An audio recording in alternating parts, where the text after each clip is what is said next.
রিমান্ডে নিতেই মুখ খুলতে শুরু করেছেন আইসিটি সেক্টরের সবচেয়ে বড় মাফিয়া জুনায়েদ আহমেদ পলক। তার জবানবন্দিতেই একদিকে যেমন বেরিয়ে আসছে দেশের সব প্রভাবশালীদের নাম, অন্যদিকে প্রকাশ্যে এসেছে পলকের অবৈধ আয়ের হিসাব। ডিজিটাল বাংলাদেশের মূলা ঝুলিয়ে হাজার হাজার কোটি টাকা লোপাট করেছে পলক সিন্ডিকেট। তথ্য প্রযুক্তি প্রতিমন্ত্রী হয়ে আলাদিনের চেরাগ পেয়ে কিভাবে পলক তার ব্যাংক অ্যাকাউন্ট ভারী করেছেন, এ নিয়ে আমাদের আজকের বিশেষ আয়োজন। ক্ষমতা পেয়ে কিভাবে একটি দেশকে লুটে নেওয়া যায় তার সবচেয়ে বড় উদাহরণ হয়ে থাকবে শেখ হাসিনা সরকারের নাম। একদিকে যখন জোর আলোচনা চলছে বেনজির, হারুন আর শেয়ার বাজারের খলনায়ক সালমান এফ রহমানের অবৈধ সম্পদ নিয়ে, সেই তালিকায় আড়ালে পড়ে গেছে সাবেক তথ্য প্রযুক্তি প্রতিমন্ত্রী জুনায়েদ আহমেদ পলকের নাম। তবে সবার চোখকে ফাঁকি দিতে পারলেও ট্রেন্ডস নামের চোখকে ফাঁকি দিতে পারেনি পলক সিন্ডিকেট। দেশের তথ্য ও প্রযুক্তি খাতের অন্যতম মাফিয়া বলা হচ্ছে সাবেক আইসিটি প্রতিমন্ত্রী জুনায়েদ আহমেদ পলককে। আওয়ামী লীগ সরকারের প্রতিমন্ত্রী হিসেবে দায়িত্ব পালনকালে লোপাট করেছেন হাজার হাজার কোটি টাকা। সাবেক প্রধানমন্ত্রী শেখ হাসিনার ছেলে সজীব ওয়াজেদ জয়ের ঘনিষ্ঠ হওয়ায় তার নাম ভাঙিয়ে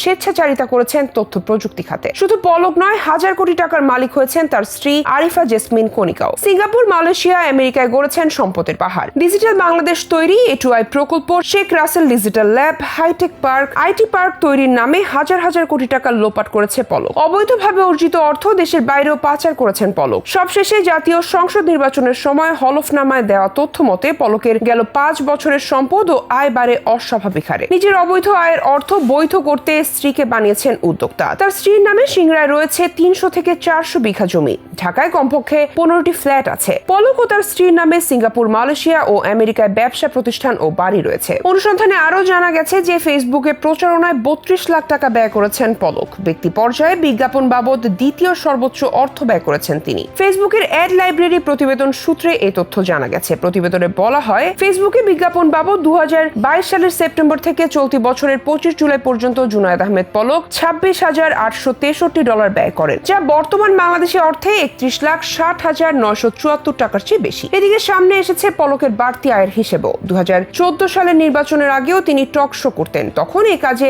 তার আয় হতো বছরে 20,000 টাকা। এমপি হিসেবে বেতন বাবদ পেতেন বছরে 14,17,500 টাকা। ব্যাংকে জমা টাকা, সঞ্চয়পত্র আর শেয়ার থেকে পেতেন 1.5 লাখ টাকার বেশি। তখন তার ব্যবসাও ছিল, আয় হতো বছরে 1 লাখ টাকা। এছাড়া কৃষি থেকে 42,000 টাকা এবং বাড়ি, অ্যাপার্টমেন্ট, দোকান ও অন্যান্য ভাড়া বাবদ 60,000 টাকা পেতেন। দশম সংসদ নির্বাচনের আগে পলকের স্থাবর অস্থাবর সম্পদের পরিমাণ ছিল 66,43,026 টাকা। 10 বছরে সেটা বেড়ে 4,39,60,000 টাকার বেশি হয়েছে। তার মানে আইসিটি প্রতিমন্ত্রীর মোট সম্পদের পরিমাণ বেড়েছে 6.61 গুণ। মাত্র 1 যুগ আগেও পলকের সম্পদ ছিল আর 10 জন মধ্যবিত্তদের মতোই। আঙুল ফুলে কলা গাছ হয় ক্ষমতা হাতে আসতেই। 2008 সালে নাটোরের সিংড়া উপজেলা থেকে জুনায়েদ আহমেদ পলক প্রথমবার আওয়ামী লীগের সংসদ সদস্য নির্বাচিত হন। এলাকার আওয়ামী লীগ নেতা ও ব্যবসায়ীদের কাছ থেকে টাকা ধার নিয়ে করেন নির্বাচনী হলফনামায় লেখেন 15 শতক কৃষি জমি, ব্যাংকে 50,000 টাকা এবং 60,000 টাকার আসবাবপত্র রয়েছে তার। এরপর তথ্য প্রযুক্তি প্রতিমন্ত্রী হয়ে